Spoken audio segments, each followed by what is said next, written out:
Kausapin ho nating senador to refresh lalo na yung mga partner, yung mga kabataan, botante na baka nung unang boto nila hindi pa nila nakitang kandidato sa Senator Ping Lacson ay senador ho na ever since ay hindi ho tumanggap ni Cinco ng Pork Barrel Fund. At ito ho, we're proud as a Filipino na itong senador hong ito ay mahigpit ang paninindigan pagdating po sa pambansang budget ng ating pamahalaan at siya na ang scrutinizer, fiscalizer sa Senado noong paman ng tao ng budget. We have Senator Ping Lacson. Senator Ping, magandang hapon sa inyo. Henry Uri and Karen Oyong. Magandang hapon po, Senator.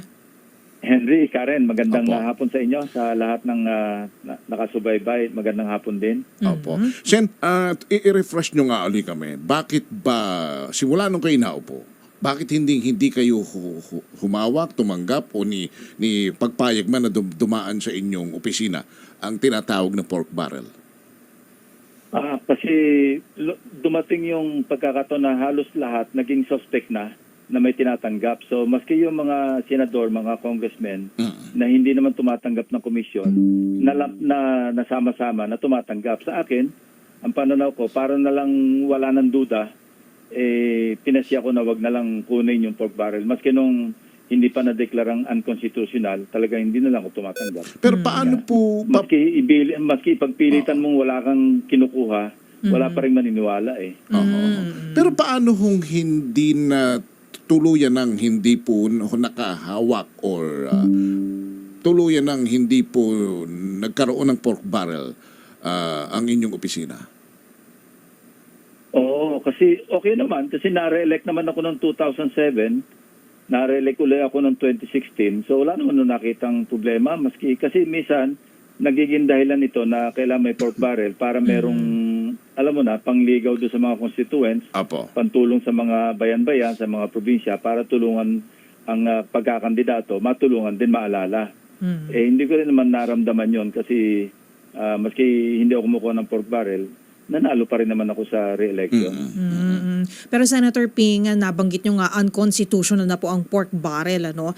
At ngayon naman po, sa inyo pong obserbasyon at pagbabalik po sa Senado, ano po sa tingin ninyo yung mga paraan naman po, kung hindi man po pork barrel, baka naman may ibang tawag na po ngayon o meron na pong ibang sistema o may ibang karakitan na po. Ano po sa inyong obserbasyon nito? Kasi ang pagdeklarang unconstitutional ng pork barrel ng Supreme Court, ito yung tinatawag na post-enactment implementation. Ano? Ibig sabihin, may 200 million, hindi naman identified kung ano yung items. Wala sa GAA kung ano yung mga items. Pero pagka naipasa na yung GAA, saka palang i-identify yung mga project. Yun ang sinabi ng Korte Suprema na hindi na po pwede. Pero bandang huli, parang eventually, napaikutan na rin yun. At hindi na lang 200 million bawat senador, hindi na lang 70 million bawat congressman, pumapalo na ng billion. Ang tawag na lang ngayon, realignment, insertion, o kaya amendment. Nako. Dahil siyempre, power of the purse, pagdating ng period of amendments, nakakapag-amend. Pero yun nga, nag-insert. Ang masama kasi doon, Henry, Karen, wala namang pagkukonsulta na ginagawa sa mga ahensya na mag-iimplementa. Halimbawa, DPWH. Hindi naman sila nakonsulta, walang program of work, so hindi nila alam paano implement. So nauwi ito sa unused. Ang naging kalakaran, minsan, ang kinakausap na lang ng congressman, yung district engineer. Kasi ang pagkaalam ko, may mga threshold eh. Yung authority ng district engineer halimbawa hanggang 50 million pesos. So inaatado nila yung mga projects para hindi na umabot sa national office ng DPWH. Kung hindi man, kausap yung regional director para sa level na lang nila na implementa.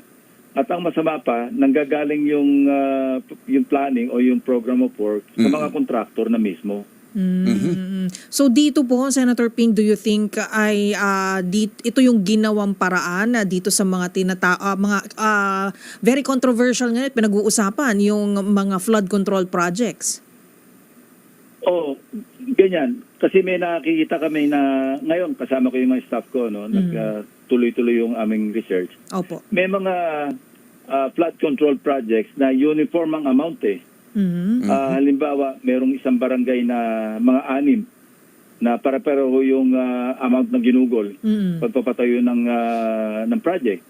So, paano nangyari yon na parang talaga sinadya na hinati-hati, merong na-implementang mahigit 2 bilyon, pero may mga barangay na tigwa 145 million. Pag sinumatotal mo, abot siya ng bilyon. Okay. Para hindi ho masyadong halata na billion of pesos ay malulustay doon sa mga proyekto na maaring hindi naman priority at hindi aligned sa presidential budget, pinaghihiwa-hiwalay. Oo. Hindi nga naka-align talaga doon sa mismong development program ng national government. Sa flood management program, hindi na siya naaayon doon. Kasi nga, hindi naman ito dumaan sa vetting ng DPWH. Kung hindi, kung sino na lang, congressman, nakita niya, gusto ko pagawa ito sa aking distrito, hindi na ito dumadaan doon sa mismong planning office ng DPWH. Ang nag-uusap na lang yung contractor at saka yung congressman. Kahapon ho'y kausap... Yung congressman, yung contractor, kausap niya na lang yung sarili niya. Oo. Kahapon, Senping, kausap namin sa Secretary Bunuan at ang partner ang banggit nga sa atin. Pag kami ay nagsumite ng budget sa Malacanang, yun ay talagang aming pinag-aralang mabuti at pinagplanuhang mabuti. At simula sa barangay hanggang sa aming opisina ay talagang inalam namin kung ano ang pangangailangan sa infrastruktura. Pagdating sa Pangulo, yun ay magiging kasama doon sa kanyang priority project. Pero ang problema nga daw ho, Senator Ping, ay pagka yung nasa final stage na, like for example, lalo sa bicameral, nagkakaroon na ng biglang singit yung mga congressman, na ang sabi naman ni Congressman Toby Chanco, merong 4 lamang na tao na Committee on Appropriations, Deputy, tapos may 2 pa, na sila lamang po ang parang nagmamati-mati nung pondo hanggang sa ito'y makapirmahan po ng Pangulo. Ang tanong ko ngayon, Senator Ping, hindi ba unconstitutional yung budget insertions? Hindi naman kasi may power of the purse yung Kongreso Talagang pag sinumite yung tinatawag na President's Budget o yung National Expenditure Program, yun dadaan talaga sa pagsusuri ng Kongreso.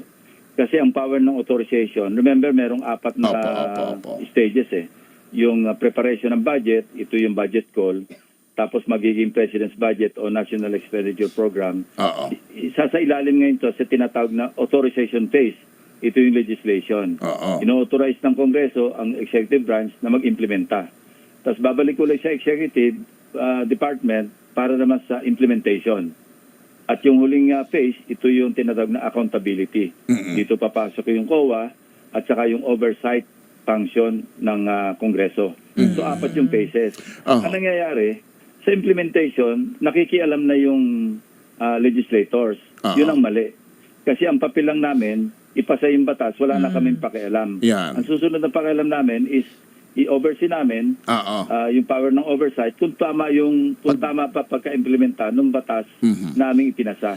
Ang tawag doon, General Appropriations. Pero yun hong power of the purse, hindi ho ba masyado po itong mabigat at malawak na kapangyarihan, prone to abuse, prone to corruption, at baka talo dito of course, talo talaga rito ang taong bayan kung tutuusin. Paano ho yun paano po magkakaroon naman ng safeguard yung power of the purse na yun? Kasi the way we see it, pagka gusto talaga nilang magsingit, gusto nilang mag-realign because they have the power of the purse, ay kaya-kaya ho nilang gawin, Senator Ping. Yeah. Henry, ang isang panukalang batas na ifinal ko, one of my priority bills, yung people's participation in the national budget process. Yun. You open every step of the way mula sa pagtatalakay sa barangay ng Barangay Development Council, municipal, city, provincial, RDC, yung regional, all the way hanggang sa Kongreso, hanggang sa bicameral. Kasi nangyayari, naka-open kami sa publiko sa mga committee hearings ng budget naka-open insurance sa gallery pagdating ng interpellation ng national budget. Pero pagdating, ito yung sinasabi ni Congressman Tiangco na hindi BICAM pa yun, yung approval on second reading, yun Sarado na to palihim the public. Oo. Yun na yung hindi open. Kasi pag ordinaryo na panukalang batas, ordinary measure, nasa floor kami, nag-i-introduce kami ng amendments, may minutes yan, may transcript, pagkatapos may nanonood, may media pa. So natutukoy namin yung kung sino yung responsible o kung sino yung proponent ng amendment. Pagdating sa budget, yung GAA, yung GAB, General Appropriations Bill, namumukutangi na bago ma-approve on second reading, magkakaroon ng period of amendments. Doon sa period of amendments, dalawa yun committee amendments at saka individual amendments. Wala nang nare-record doon kasi nga, yun ang bulungan na lang. Ang nag-uusap, yung chairman ng Appropriations Committee o chairman ng Finance Committee at saka yung individual na mga senador at congressmen kung sino yung medyo malapit sa speaker o malapit sa chairman ng APRO, yun lang nakakabulong na isingit mo nga ito dyan, ito yung aking amendment. Pero hindi na tatatakil halos sa floor. So yun ang tinatawag nating walang transparency. And worse, pagdating sa BICAM, talagang totally blackout na yung publiko. So mainam talaga yung, mabuti ngayon, may mga nagpapahayag, particularly mismong si Speaker Romualdez, na gusto niya maging transparent na yung bicameral conference. I do not know how we will go about it. Opo. Kasi yung bicameral conference talagang bulungan na BICAM yan Wala na talagang nakakaalam kundi yun nga, 2, 4 na tao. APRO, chairman, finance chairman, at saka kung sino man yung napasama doon. Sila na lang nag-uusap. Ang masama pa nito, Henry, Karen, bicameral conference kasi ang trabaho lang nito, i-reconcile yung disagreeing provisions kasi merong House version, merong Senate version. Natural lang yon na hindi naman talaga nagkakatugma. So ang trabaho lang ng BICAM, mag-reconcile, i-matrix, ito yung House version, pagkasunduin natin. Sa pamamagitan din ng botohan, pagkakasundo ng Senate panel at saka ng House panel. Ang nangyayari, nagiging most powerful at saka third chamber na ng Kongreso, yung bicameral conference committee. Dahil nag-i-introduce na ng mga panibagong amendments doon na wala naman sa House version, wala rin sa Senate version. Possible ba, partner, na kapag ka ho nagbabike magkaroon ng participation from the academe, from the religious sector, from the business sector, and from media. From media, para at least naman may mata ang taong bayan, maski 4 lang na sektor, na sila ang matatanong, ano ba ang inyong nakita roon, paano kayo nag-object, pinakinggan ba yung inyong objections? Sa committee hearings yun, pagdating na sa plenaryo, lalo sa BICAM, ang participation, yung nilalaman ng aking panukalang batas, nandun sila, nagmamasid, at may record. May minutes. Kung meron mang insertion na nangyari, tukoy natin kaagad kung sino yung nag-insert. Sino yung sila? Sino yung sila na sinasabi ninyo na sa aking panukalang batas, sa accredited na mga non-government organizations at saka civil society organizations. Okay. Accredited kasi pag hindi natin binaan din sa pagsasala, baka napakagulo na nung yung galeriya na nanonood. At pero sa media dapat naka-open para ma-record din ng media kung sino yung proponent o proponents ng mga amendments. So yung media na ang magiging representative din ng publiko.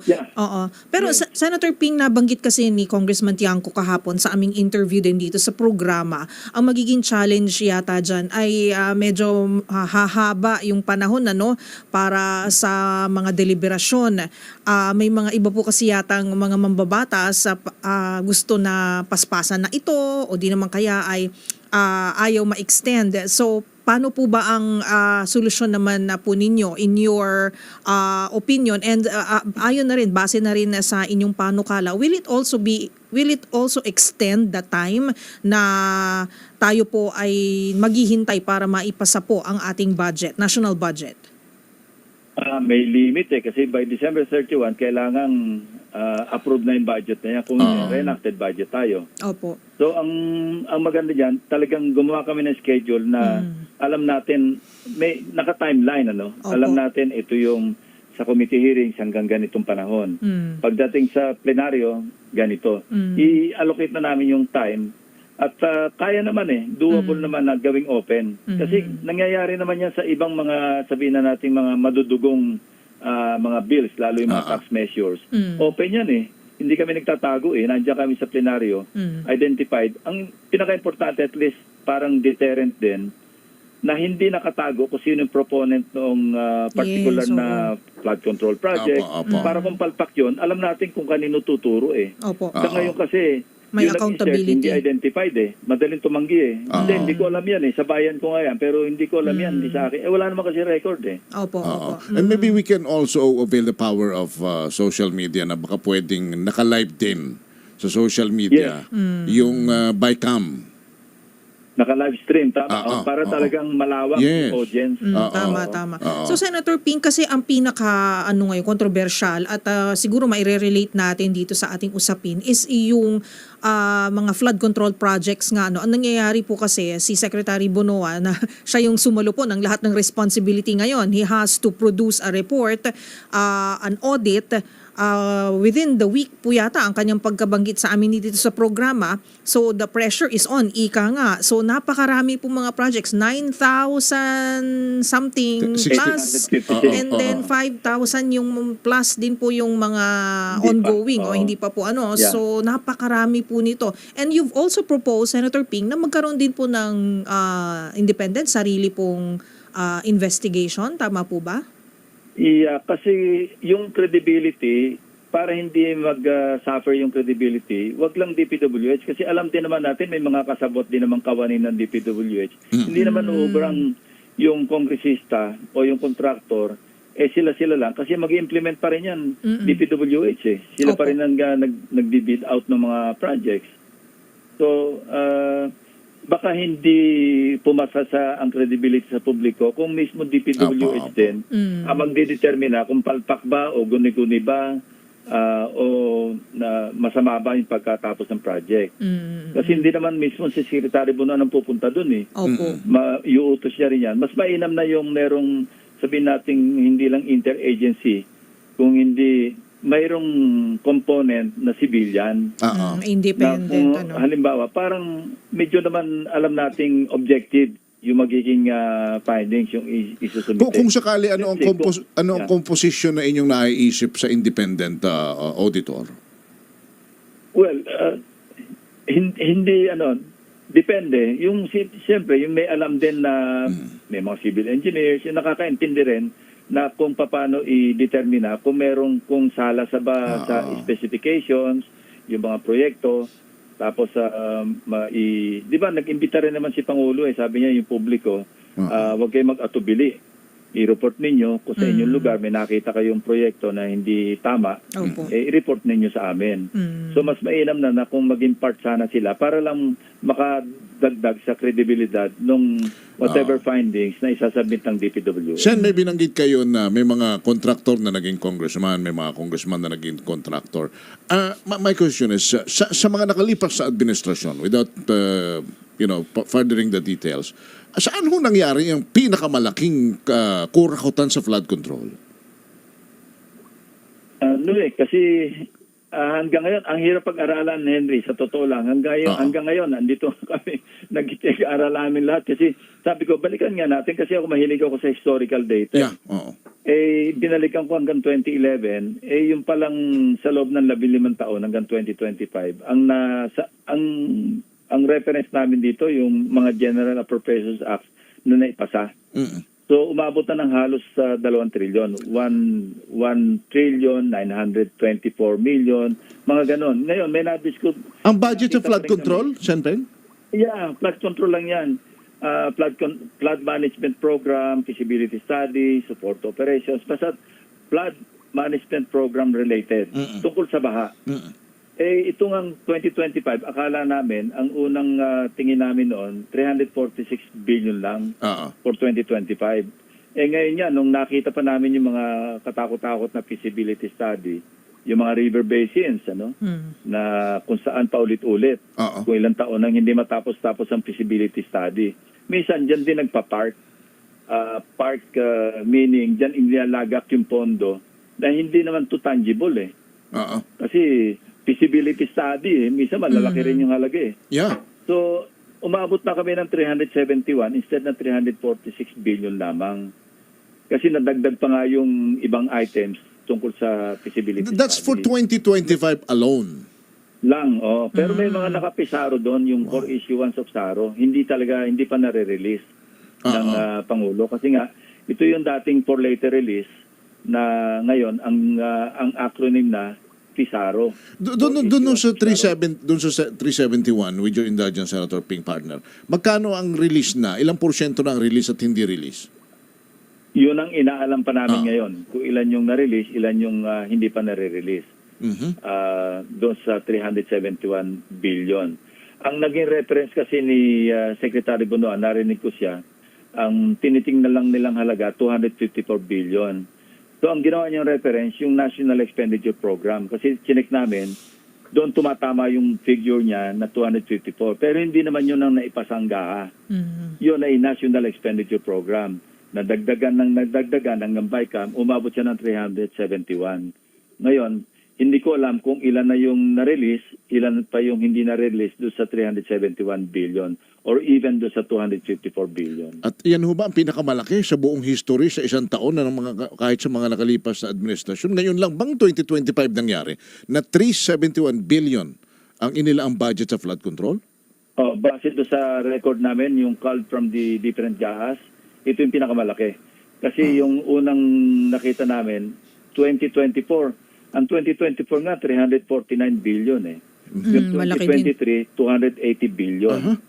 Yung unang-unang nakita namin, 2011, President Noynoy, nasa 11 billion lang. Wow. Tapos 2012, naging 10 billion. Tapos umakyat na ito, 30 billion, 37, 67, hanggang sa 2018, doon na unang-unang pumalo ng naging 9 figures na. 100 plus billion na. Wow. Hanggang sa umakyat, yun nga, yung last 3 years, 2023, 280 billion, Okay. 2024, 349 billion, at 2025, 371 Pataas billion. ng pataas. Meaning almost Yung trend niya is palaki ng palaki, no, Senator Ping? Oo, kaya nga nasabi ko, na-tweet ko na it's absurd, parang paradox na bakit yung pag-rise ng floodwaters directly proportional sa pag-akyat ng Sabay. Di ba dapat inversely proportional? Correct. Kasi Ano ba yan? nagdagdag ka ng budget, nababawasan yung floodwater. Dapat umiimpis yung baha. Proportional. So, I mean, parang close to... Sumasabay yung baha, taas ng tubig, sa taas ng budget. Sir, close to a trillion na? Yung 2023 to 2025, it's almost a trillion? Mahigit 1 trillion actually.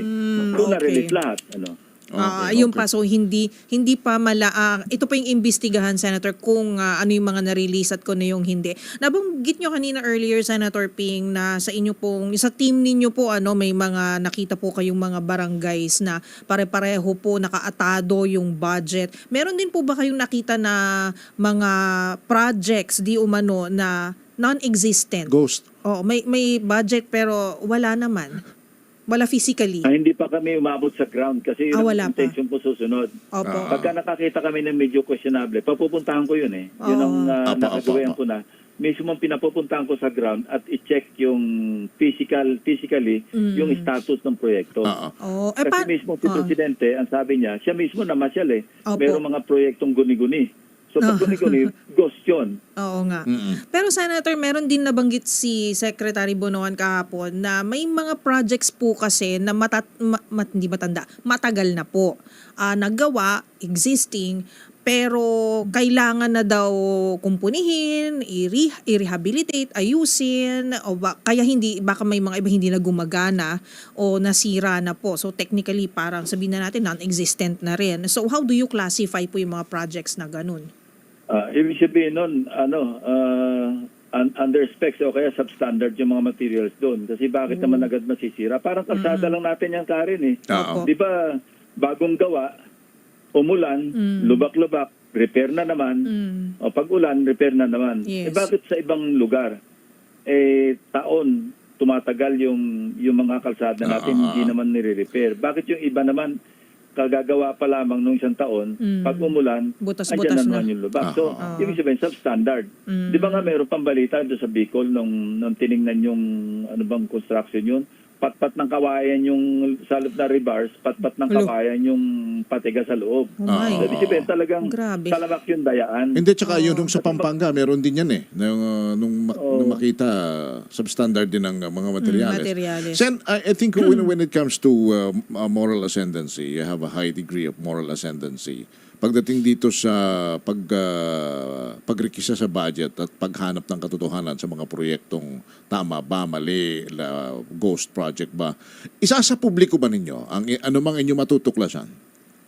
Oh, definitely. Kasi yung iba, kung di man ito maidaan sa isang privilege speech, ilalabas to pagdating sa budget deliberation eh. Kasi patatawag namin yung ahensya sa committee hearing. Sa plenaryo, ganun din. Nandun din naman sila, although hindi na sila yung tatanungin kundi yung sponsor ng budget. Marami naman ng kaming nagawa na in the past na talagang ina-expose ko yung particular na mga proyekto. Pinapa-PowerPoint ko nga, binibideo namin yung proyektong napakamahal na ito yung paggagawa. Para lang merong maliwanag na sample, hindi yung parang baka sabihin lang hinugot ko lang sa hangin yung mga sinasabi ko. So kung natatandaan nyo, di ba meron yung bahay na nakahambalan sa kalsada kasi hindi binabayaran ng right of way, yung dalawang mag-asawa matanda.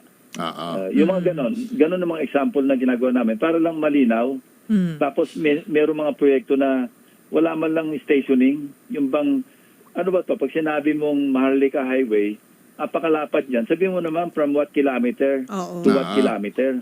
Para matukoy natin, pagkagawa ng kalsada sa pagitan ng dalawang ng maraming kilometer post na yon, kung sino yung contractor. Pag sinabi mong Aguinaldo Highway, haba-haba niyan eh. Kanya lang partner, nanghihingi rin tayong mga taxpayer ng katarungan naman sa nalipol na pondo, nalusaw at nanakaw. Paano naman kaya mabibigyan katarungan yung pag nanakaw na yan, Senator Ping? Considering the fact that it's close to mahigit 1 trillion kanin nyo, pero yung mga lumustay niyan, may chance ba yung mga makulong, maparusahan? Paano ba naman tayo makakabawi sa kanila? Ang pakagandang development nga yung zona ng Pangulo eh. Kasi yun na yung pagkakataon ngayon para i-challenge din ng Malacanang na alam mo, maganda pakinggan yung sa zona pero ang follow through mas importante eh. Ano nangyari? Kasi sabi niya, kailangan mapanagot, di ba? Mahiya naman kayo, kailangan managot na yung dapat managot. So yun ang aabangan natin ngayon. Aabangan ng publiko dahil magsusumite ng report yung DPWH kung ano yung findings, kailangan talaga mayroong makasuhan at yung tinatawag na certainty of punishment, kailangan mangyari. Otherwise, mababaliwala eh. Maghihintay na naman tayo ng susunod na zona na wala naman talaga nangyari between the zona last Monday and the next zona next year. Oo. Kasi Senator, ayaw naman natin makita na yung mga patatamaan na naman sa susunod na zona, ipapalakpak, magsa-standing ovation. Na wala namang nangyari. Pero sila rin pala ay sangkot sa mga anomalya, Senator. Oo, importante talaga yung may mangyari talaga. Yung makita ng publiko na yung deklarasyon ng Pangulo sinunod at talaga may nangyari, mayroong managot. Hindi sa ano't ano man, ay naman natin malulungkutin naman tayo pag nakita tayo mga kasama natin na nakulong.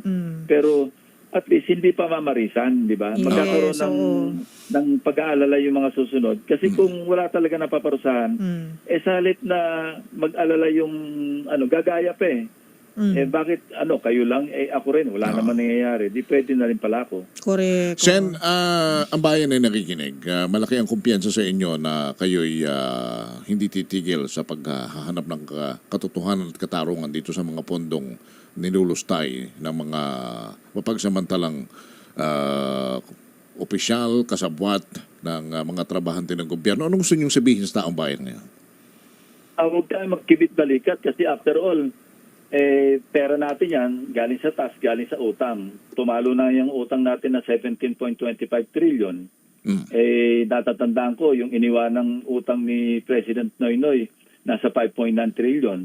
Iniwanan ni Pangulong Duterte, 13.42 trillion yata yun. Ngayon, 3 taon pa lamang ng kasuluyang administration, nasa 17.25. Yung mga malalaking negosyante na kausap namin, ang projection nga nila, baka umabot pa ng mga 23 trillion tayo pagka nag-2028. Yun na pangamba, kung hindi na natin kayang tustusan at yung tinutustusan natin mga proyekto, wala namang kapararakan, wag naman kasi ang kawawa rito tayo rin, lalo na yung susunod na generation ng Filipinos. Baka wala na silang manahin sa atin kundi sama ng loob. Sa lingwahe ng Pangulong ginamit nung SONA, ang sabi niya, mahiya naman kayo. Kung si Senator Ping naman ang tatanungin, anong salita naman ang gusto niyong bitawan para sa kanila? Sa akin, tama na. At saka importante, nung galing sa Pangulo mismo eh. Aha. Yung mahiya naman kayo. Hindi siya nag-atubili kasi maski kaharap niya yung pinatutungkulan niya. Yun nga, malungkot eh. Alam mo, yung standing ovation, ako, I'd like to think na marami-rami rin doon sa audience, nandun sa plenaryo, na hindi pa naman narumihan yung kamay ng grasa ng flood control, ng mga proyekto. Pero ang masama doon, nung medyo lumingon-lingon ako meron doong nag-atubilin tumayo, napatayo, luminga-linga, tumayo, pumalakpak na rin. Yun naman ang nakakainis na. No?